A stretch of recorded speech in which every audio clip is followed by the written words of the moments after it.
Hello again, everyone. Thank you so much for joining me. I'm Fredricka Whitfield. And right now, President Donald Trump is in Las Vegas, where he is expected to lay out his plans for making tips tax exempt, an issue he campaigned on in the 2024 election. This follows a series of late-night moves from his administration, including one ordering the elimination of DEI from federal agencies within 60 days and another ordering advocacy groups to stop aiding refugees. I'd like to bring in now CNN's senior White House reporter, Kevin Liptak.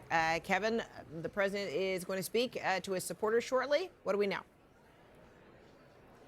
Yeah, well, the ostensible topic is that promise he made, no tax on tips. Obviously, Trump events have a way of taking on a life of their own, but certainly he does want to talk about all these promises that he made his supporters on the campaign trail, which he has now started to fulfill now that he has entered office, using his executive authority, reshaping the federal government, reshaping federal personnel, going after immigration in a very hardline way. But this is an issue, the taxes issue, that he will have to work with Congress. And so it's not an area he can necessarily exert his executive privilege.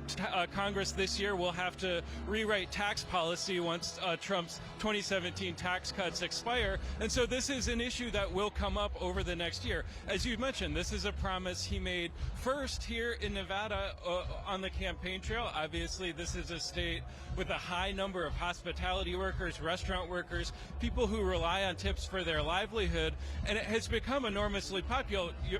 You'll remember his rival for the presidency, Kamala Harris, adopted it as a policy of her own.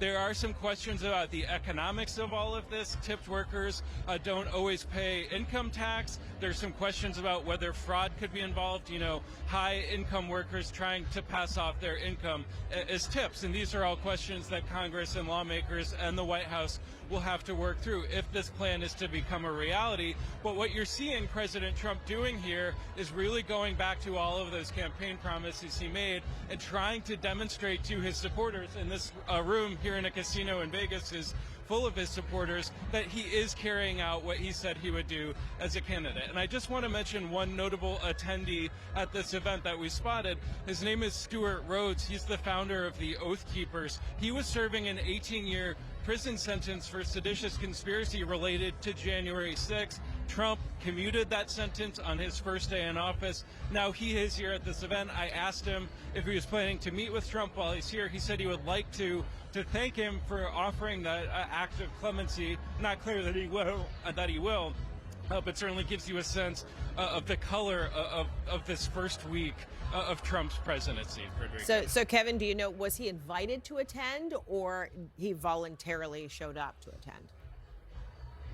Well, the attendance for this event, it was open to Trump supporters. You could sign up to attend, and it didn't appear, from my perspective, that he was getting any kind of VIP treatment as he was walking in. So it seemed as if he's just part of the crowd here at this event. But I think it's certainly notable, just given what he was serving that prison term for, and Trump's blanket act of pardons and clemency earlier this week.